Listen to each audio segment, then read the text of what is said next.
அனைவருக்கும் வல்ல சண்முகத்தின் அன்பு வணக்கம். இன்றைய தினம் இறைவனின் வேறு சில இயல்புகள் பற்றி பார்க்க இருக்கிறோம்.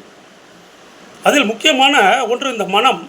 மனம் என்பது அதிநுட்பமானது. அந்த மனதை நாம் கண்ணால் காண முடியாது, நாம் கருத்தாலும் உணர முடியாது. மிகவும் நுட்பமானது, மிக மிக நுட்பமானது. இந்த மனம் எல்லா விஷயங்களையும் வியாபித்து வைத்திருக்கிறது. அது மனம் வியாபிக்காத விஷயங்களே கிடையாது.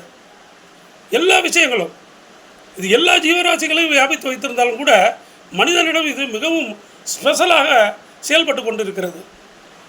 இந்த மனதின் காரணமாகத்தான் அரசன் ஆண்டி ஆகிறான், ஆண்டி அரசன் ஆகிறான், கல்லாதவன் கற்றவன் ஆகிறான், உயர்ந்தவன் தாழ்ந்தவன் ஆகிறான்.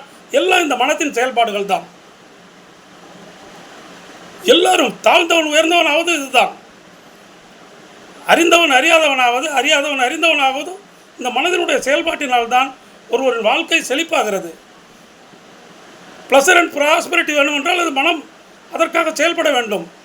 பாவர்ட்டியை ஒழிக்க வேண்டும் என்றால் அதற்காக இந்த மனதால் எண்ணி சில செயல்களை செய்ய வேண்டும். மனதால் தான் எல்லாம் செய்ய முடியும். அப்படி என்றால் முனிவர்கள் கூட என்ன சொல்லியிருக்கிறார்கள்? மனதை அடக்குங்கள், சித்தத்தை அடக்குங்கள், மனதை அடக்குங்கள், மூச்சை அடக்குங்கள். அதற்காக தான் பிராணாயாம பயிற்சியெல்லாம் கொடுத்திருக்கிறார்கள். இந்த மனம் கட்டுக்கடங்காமல் எல்லா விஷயங்களிலும் வியாபித்திருக்கிறது.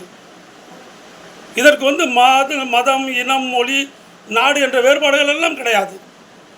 சரி, இந்த மனதை இப்படி எல்லா விஷயங்களிலும் வியாபிக்கும்படியாக கட்டளை கொடுத்தவன் யார்? அதை விரும்பி இப்படி செய்ய என்று சொன்னவன் யார் என்று பார்த்தால் மனிதர் யாரும் கிடையாது. அதை சொன்னவன், அதற்கு கட்டளை கொடுத்தவன், மனதை வியாபிக்க சொன்னவன் பிரம்மம்.